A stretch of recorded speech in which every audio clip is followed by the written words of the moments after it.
Okay, now we're recording. Hi! Hello! This is the church sermon. Church sermon, we decided to record it. We're not doing it live. Cheers, stay hydrated. Cheers. I'm reusing a bottle. This isn't really green tea. my This own. is I'm recycling Shout out to Evoke. water. I still got my Oh. Evoke bottle. Oh, and look, Evoke and Be Free. Together. We are one. We always have Together. been. We always will be. We love Jessica. We love Jess. We love you. Love you, Jess. Shout out. Hearts. Mm-hmm. Actually, Evoke is kind of the place where you and I sort of first started doing classes together because we thought you had gout. But That's right. Jessica was the start of it all. it's her bringing us together. Don't always believe doctors. No, sometimes you do have gout. Wow. I actually broke my foot. Yeah. Broke the top of the bone, and because it was like so swollen when they did the x-ray, it looked like just like a thing instead of a break, and they told me I had gout. Wow. But that's not what we're dealing with at this time. Yeah, I don't know why that came up. We just think of random things. How's everybody doing? We hope everyone's good. I hope you liked our dancing. Yeah. There's This some Sunday. joy to find in the Yeah, the we're gonna world. start doing it outside of my deck once it gets super nice, and that'll be fun. That would be great. Yes. So, Oh, wow. some things to share. Yeah. I I'm know. sorry. I was going to read I was like, something. what do you got? I'm looking for it. I was talking up a storm. What was I saying? Oh, okay. I was saying... About fear, about a lot of us are like what kind I of getting feel, into fear. what I feel like is, for those who want to kind of go inward a little bit and kind of make this into something constructive, there's some deconstruction going on in our lives. Huge deconstruction. Deconstruction that we never really thought could possibly even happen. We've been coasting on a lot of, not all of us, we all have our ups and downs, but for the most part, most of us were in routines in that kind of, that we think define us and who we are. I personally have been through a big rediscovery of who I am already, and so this doesn't scare me. I like these kinds of opportunities to rethink things because there's a positive and a negative whenever something happens, and there's fear and love in everything that happens. So the fear is, whoa, it's so destabilizing. Wow, obviously the toll that it could take on our family members or loved ones is scary. Those are all legitimate fears, and we all deal with it differently. Some people automatically find the silver lining. Some people are good problem solvers. It brings out some strengths in people too, but it also brings out our weakness in that we have defined ourselves a lot by what we do and who we are to other people. That was deep. Say that again. We have defined ourselves by what we do and who we are to other people. So Yeah. especially people who are like empathic, we often think that we are there to help everyone else. And we forget about ourselves. I fall in that trap. This one, me. So in that case, but that's not the case for everyone, but I think that's who we're speaking to a little bit right now. If you don't relate to that, you might know somebody that would relate to that, so it might help you understand them. But yeah, that was kind of one of my thoughts. Like, I was trying to think, because I feel like, especially because social media is our main way of communicating now, it's getting a little rough out there, everybody.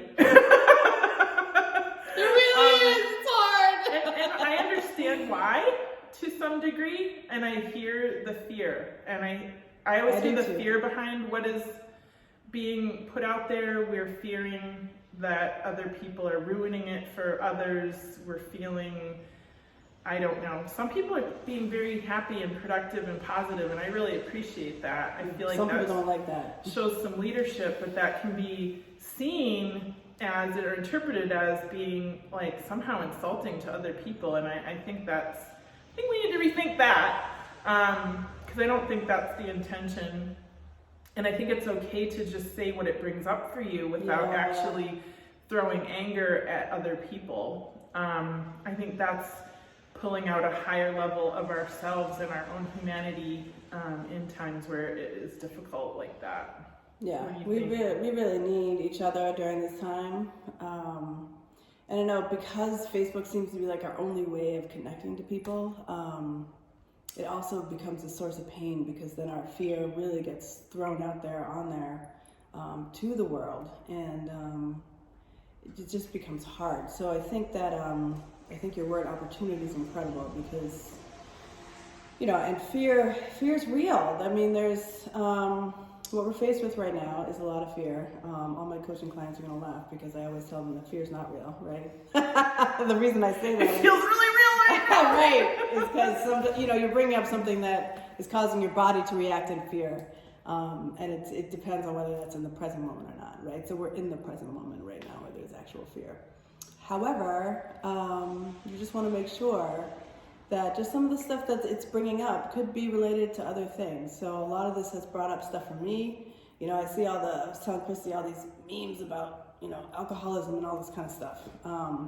You know, wine is my best friend right now, da, da, da. And I'm super fearful, a couple reasons about that. Because when you mix isolation, depression, and anxiety and past trauma with wine, it's the biggest or beer. For me, it's wine, so I'm saying wine. Alcohol of any type. You know, that's a scary, scary path. And addiction's forever. You can die from it, and you won't come back from it. Or you can, not, let me say that, I came back from it. So you can, but, you know, my life is at risk at all times. You know, but that was my fear. So in a roundabout saying that I was getting so angry at all these people posting all these memes, right? It had nothing to do with them. And lots of them are people that I love that drink. Do you? People that are day drinking, fucking have at it. If I could, I would. Right? So I had to recognize that was my own shit, right? It was my own fear of my own stuff that I had worked really hard to, you know, get stable and whatever, and this is threatening that. So doesn't mean I'm going to relapse, doesn't mean any of that. It just means it brought that up. I had to look that in the face, take a deep breath, and be like, that has nothing to do with me. They're not posting to me. They have nothing to do with me. You know, enjoy on. Anyway, that was my example. Yeah. I mean, and on the other hand, it's good to look at, like, what are we using as a Band-Aid to placate ourselves or to... Not that we want to take those things away, but just be mindful of it and know that if it could be destructive to you, that it's something you might want to look at. But it's not for me to judge that. It's not for anyone else to judge it. I just want to be that voice that says, hey, maybe there's a different way to deal with it than something that could be self-destructive. Right. And not to, again, place judgment, because we have all been there. We have used substances or food or whatever it is. There's an addiction to anything, even social media. Like, there's anything that can light up your brain with dopamine can be addictive. So, but we try to find balance in life. That's a hard thing to find right now when you're off balance. It really is, yeah, because you're balancing like kids and then trying to do some type of work and then trying to take care of yourself and then, you know, trying to make dinner. Like, who gives a shit about dinner right now? Right. I mean, it's just that kind of stuff. It's like, you know, trying to get outside but like keep social distance and be responsible. That's a lot to balance right now. And it really is. If you think about this as sort of like, I think of it kind of like a car accident. Something happens really quickly, boom, and there's the immediate effects. And then there's all the trickle-down effects, and that's what we're all feeling and fearful of, and we don't know how that's going to happen. And in some cases, there's been relief, and I see humanitarian things happening, which makes me hopeful that we still live in a civilized type of society. I do want to share one thing that I thought was interesting. There was an anthropologist that said something about the first time we knew that there was compassion and civilization was when they saw a bone that had been put together, because in the wildlife, okay, this is a little far out there, but follow me, in wildlife, like in the animal kingdom, if you have a broken leg, you aren't gonna survive. But when the first time someone helped another human being was to help them when they were wounded, basically, I'm bringing it all back around. Still with me? So helping each other when we're wounded, emotionally, physically, that's the sign of civilization. And when we feel out of control and we feel like civilization is crumbling around us, that's what keeps us connected. I have a quote. I found it. I screenshotted it. I want to read it. It is from a article by Charles Eisenstein. I know, I was thinking, yes. Called Corona, I forgot what it was called. Coronation. Yes, that's Coronation. Coronation. All right, and if this is, the whole article is actually very philosophical if you're into like the philosophical ramifications. It's brilliant, by the way. And it offers a lot of hope. But one of the quotes that I read that struck me was, every act of compassion, kindness, courage, or generosity heals us from the story of separation, which is what we are feeling, separation, because it assures both actor and witness that we are in this together. Isn't that hopeful and comforting? So I loved that. Yeah. And in that spirit, I also wanted to plug someone who did some photography for us for Fit Fat Chat. So if you see the cover of Fit Fat Chat, she took that photo shoot and we did a little cartoonization of it. Salty Broad. So Salty Broad Studios, Christine, and I've never said your last name out loud. Hotch couple? I'm so sorry. She's doing a project, and I want to encourage anybody on the Cape, but literally anyone who's listening to us even outside this, what a cool project this is. An example of somebody who is taking her talent and doing something with it. So she's not letting this destabilize what she does. She's actually embracing it and making it part of what she's doing. So she's independently documenting how Cape Cod is coming together during the COVID-19 crisis by photographing charitable and inspirational activities, large and small, as a public service. She actually has an ability to, she has a Mass State Police ID, and her work is deemed essential. So she can go to places that some people can't. And she's already taken some pictures that, for me to just look at the picture, so she's using her art, her talent, and bringing to light how people are acting. And to me, that's like super hopeful. Again, it's what civilization is about. It's what we can do.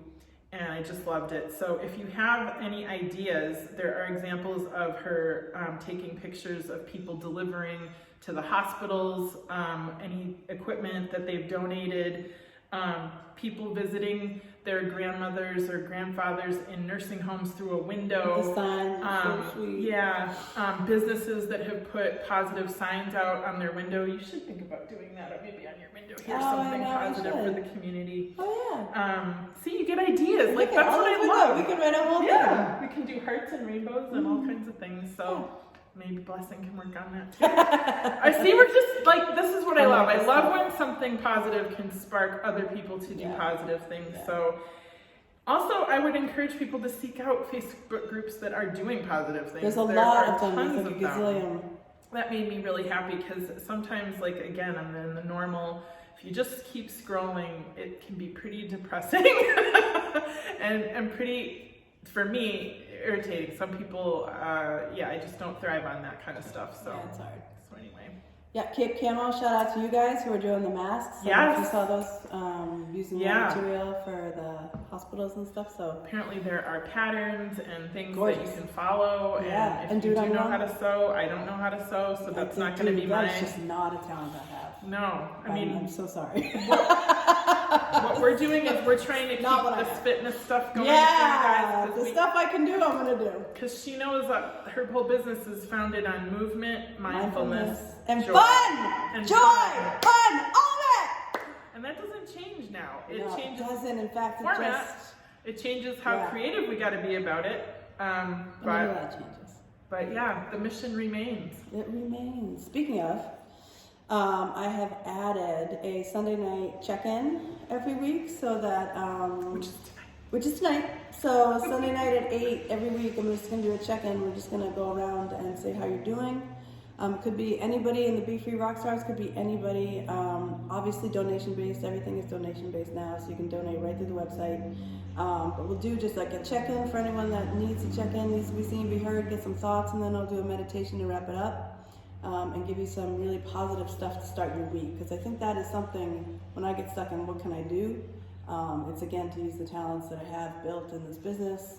So that was something I could do. I was getting really frustrated about people in recovery. Hold on, because people might not realize she's not just an amazing dancer, she's actually a licensed clinical social worker. Is that your actual title? I don't want to. Yes. Okay, licensed clinical social worker. Yes. So. Yeah.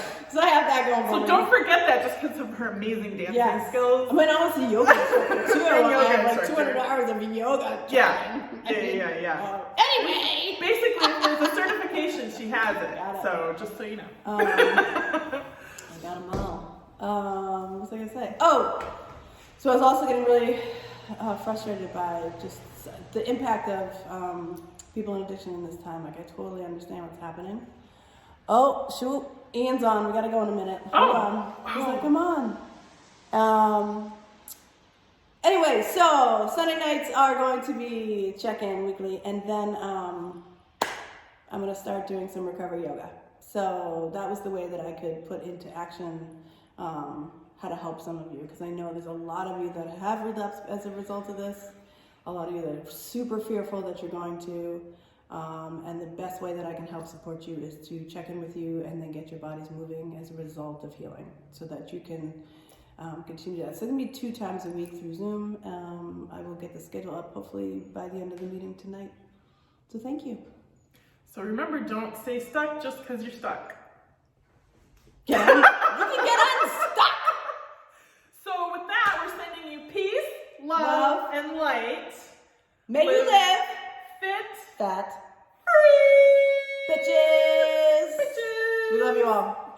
Mwah. Air kisses. Love you all.